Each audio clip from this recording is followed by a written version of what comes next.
तो UFC 290 एक बहुत अच्छा कार्ड था। फॉर अ लॉन्ग टाइम हमने ऐसे कार्ड को नहीं देखा और मेरे ओपिनियन में ये card one of the best card था। अर्ली प्रीलिम कार्ड और मेन कार्ड का अगर टोटल करें तो 13 फाइट्स हुई थी, जिसमें से 9 फाइट्स फिनिश हुई और मेन कार्ड की 5 फाइट्स में से 3 फाइट्स फिनिश हुई। जो 2 फाइट्स मेन कार्ड की डिस्टेंस गई वो दोनों ही फाइट्स इनसेन फाइट्स थी जो स्प्लिट डिसीजन तक गई। तो UFC 290 के रिकैप वीडियो को स्टार्ट करते हैं प्रीलिम की main fight Robbie Lawler versus निको प्राइस से। द रूथलेस रॉबी लॉलर की ये लास्ट फाइट थी और लास्ट फाइट में रॉबी लॉलर ने 38 सेकंड्स में ही निको प्राइस को नॉकआउट कर दिया। फाइट खत्म होने के बाद रॉबी लॉलर को अपना ट्रेलर दिखाया गया, जो UFC की तरफ से एक काफी अच्छी चीज देखने को मिली और हम देख सकते थे कि ये ट्रेलर बहुत ज्यादा इमोशनल था और रॉबी लॉलर भी उस वीडियो को देखकर थोड़ा सा इमोशनल हो गया था। So huge congratulations to Robbie Lawler, उसको अपनी लास्ट फाइट में एक इंसेन विन मिली। अब moving on to the main card, इस मेन कार्ड की जो फर्स्ट फाइट थी वो थी बो निकल वर्सेस वैल वुडबर्न के बीच। इस फाइट को लेकर आपको बहुत सारी वीडियोस मिल जाएंगी जिधर सारे लोग यही बोल रहे हैं कि बो निकल ने बहुत अच्छा किया और एक बार फिर से उसने अपनी फाइट को फर्स्ट राउंड के अंदर ही फिनिश कर दिया।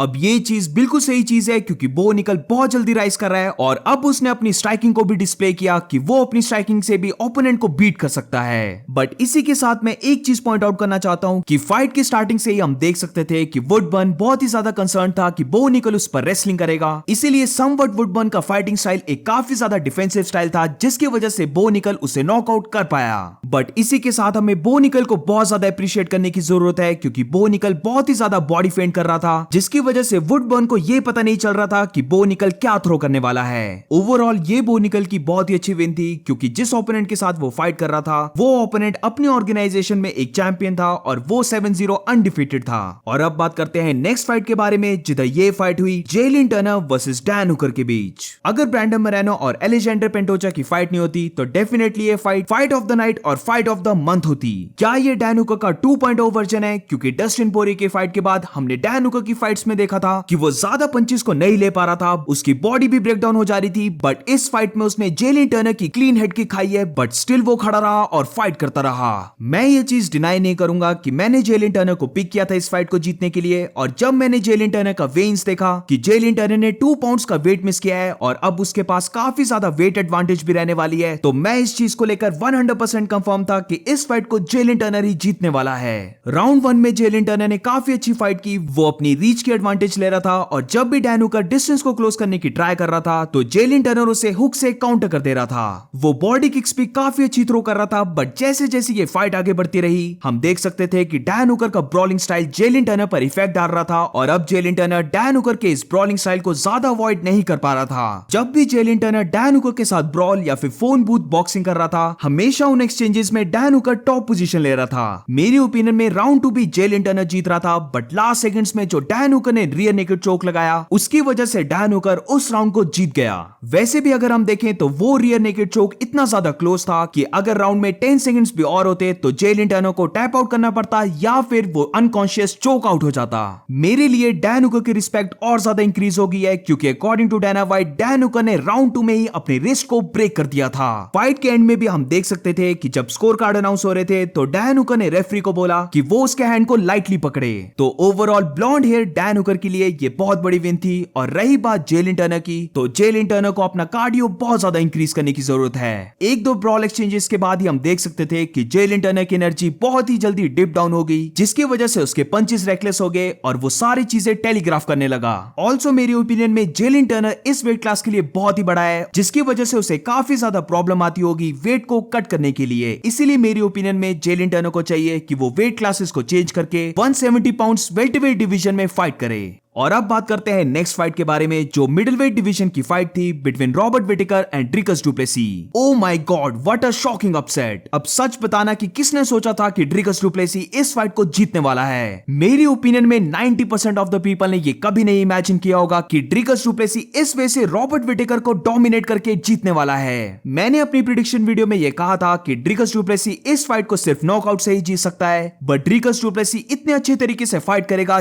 ये मैंने कभी नहीं सोचा था। था रॉबर्ट विटेकर, जिसको माना जाता है कि वो मिडलवेट डिवीजन का सबसे ज्यादा बेस्ट एंटी रेसलर है। उस फाइटर को ड्रिकस डुप्लेसी ने हेडलॉक से टेक डाउन कर दिया और सबसे अमेजिंग बात तो ये थी कि उसने रॉबर्ट विटेकर को ग्राउंड में ही होल्ड रखा और अपने एल्बोस एंड पंचेस से रॉबर्ट विटेकर को बीट डाउन करने लग पड़ा। अब इतना मुझे पता था कि रॉबर्ट विटेकर की चेन इतनी ज्यादा स्ट्रॉन्ग चेन नहीं है, बट उसकी चेन अब इतनी ज्यादा वीक हो गई है कि वो एक ड्रिकस के जैब से नॉकडाउन हो जाएगा, इसके बारे में किसी को भी नहीं पता था। ड्रिकस की इस फाइट वर्सेस ड्रिकस की बाकी फाइट्स को अगर हम कंपेयर करें तो हमें देखने को मिलता है कि ड्रिकस ने अपने फाइटिंग स्टाइल को बहुत ज्यादा इंप्रूव किया है। पहले ड्रिकस डुप्लेसी राउंड के स्टार्टिंग में ही ब्रॉल करने लग पड़ता था, बट इस फाइट में हम देख सकते हैं कि ड्रिकस डुप्लेसी प्रेशर तो कर रहा था बट ब्रॉल नहीं कर रहा था। वो वाइल्ड पंचेस को थ्रो नहीं कर रहा था, वो सिर्फ टेक्निकल रहकर जैब्स और स्ट्रेट पंचेस को थ्रो कर रहा था। इनफैक्ट जब उसने जैब से रॉबर्ट विटेकर को नॉक डाउन कर दिया तब उसे भी नहीं पता चला था कि रॉबर्ट विटेकर एक्चुअली में हर्ट हुआ है, बट जैसे ही उसे पता चला कि रॉबर्ट विटेकर एक्चुअली में हर्ट है, Dricus du Plessis unleashed on him और रॉबर्ट विटेकर को टेक्निकल नॉकआउट कर दिया। तो बहुत बड़ी विन बाय ड्रिकस डुप्लेसी और सारे लोग इंक्लूडिंग मी ड्रिकस डुप्लेसी को अंडर एस्टिमेट कर रहे थे और किसी ने भी उसको चांस नहीं दिया था इस फाइट को जीतने के लिए। बट अब ड्रिकस डुप्लेसी का ये फाइटिंग स्टाइल देखकर हम बोल सकते हैं कि इजराइल अदेसानिया के लिए ड्रिकस डुप्लेसी की फाइट एक इजी फाइट बिल्कुल नहीं होगी।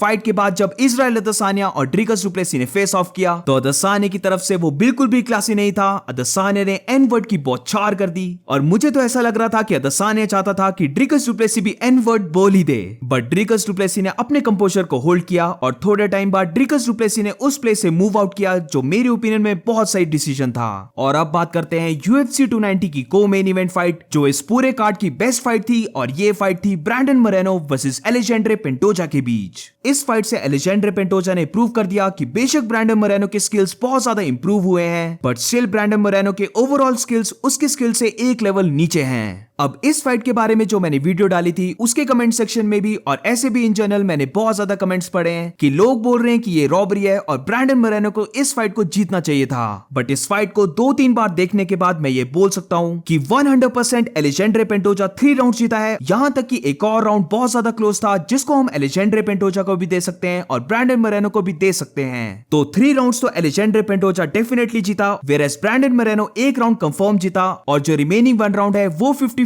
है मेरी ओपिनियन में। जिधर मैं उस राउंड को ब्रैंडन मोरेनो को दूंगा, तो मेरी ओपिनियन में ये फाइट स्प्लिट डिसीजन फाइट नहीं होनी चाहिए थी, बल्कि एलेजेंड्रे पेंटोजा को इस फाइट को जीतना चाहिए था bye unanimous decision. But regardless of it ये फाइट बहुत ज्यादा क्लोज थी और स्ट्राइकिंग डिपार्टमेंट में हम बोल सकते हैं कि ब्रैंडन मोरेनो के पास अपर हैंड था, वेयरएज जब बात आती है ग्रैपलिंग और ग्राउंड गेम की तो डेफिनेटली एलेजेंड्रे पेंटोजा बहुत अच्छा परफॉर्म कर रहा था as compared to Brandon Moreno.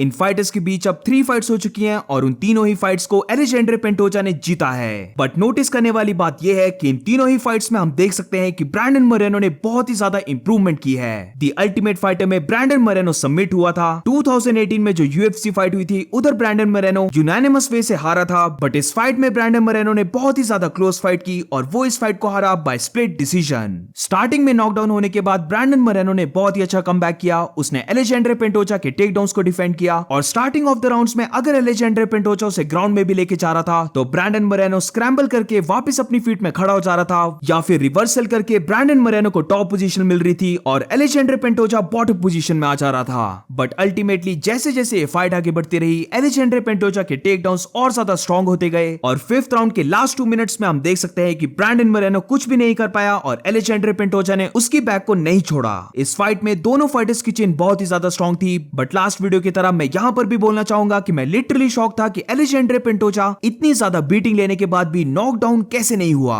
Striking में ब्रैंडन मोरेनो ने बहुत ज्यादा इंप्रूवमेंट की है और हम देख सकते थे कि ब्रैंडन मोरेनो कितना ज्यादा फास्ट था। बट यहां पर बात आती है अपने फाइट आईक्यू को यूज करने की और एलेजेंड्रे पेंटोजा ने वैसा ही किया। एलेजेंड्रे पेंटोजा ने बहुत ही स्मार्टली फाइट करते हुए ब्रैंडन मोरेनो को ग्राउंड में लेके गया, जिधर उसे अपने गैस टैंक को रिकवर करने का टाइम भी मिल जा रहा था और बैक कंट्रोल लेने की वजह से वो इस फाइट को जीत भी रहा था। तो ओवरऑल बहुत ही ज्यादा ये इंसेन फाइट थी और कौन नहीं चाहेगा कि ये दोनों फाइटर्स फिर से फाइट करें। ब्रैंडन मोरेनो ऑलरेडी 4 फाइट्स कर चुका है अगेंस्ट डेविसन फिगरेडो और वो चारों ही फाइट्स इंसेन फाइट थी। तो यहां पर भी ऐसा ही लग रहा है कि अगर इन दोनों फाइटर्स के बीच 4th फाइट होती है तो वो फाइट भी काफी ज्यादा इंसेन फाइट होगी। और अब मूव करते हैं UFC 290 की मेन इवेंट फाइट, जो फेदरवेट डिवीजन की फाइट थी between Alexander Volkanovski and Yair Rodriguez. एक नंबर फाइट, एक नंबर फाइटर और इस फाइटर ने एक बार फिर से शो कर दिया कि वो इस डिवीजन का क्यों वन ऑफ द गोट्स है। वन ऑफ द गोट्स तो अब दूर की बात लग रही है, क्योंकि काफी ज्यादा लोग ये मान मान रहे हैं कि अलेक्जेंडर वोल्कानोव्स्की अब फेदरवेट डिवीजन का दी गोट है। मैं स्टिल मानता हूं कि अलेक्जेंडर वोल्कानोव्स्की नंबर 2 पर है और जोसे आल्डो नंबर 1 गोट है। बट अगर अलेक्जेंडर वोल्कानोव्स्की अपनी नेक्स्ट फाइट जीत जाता है तो मैं भी ये मानने लगूंगा कि अलेक्जेंडर वोल्कानोव्स्की फेदरवेट डिवीजन का दी गोट है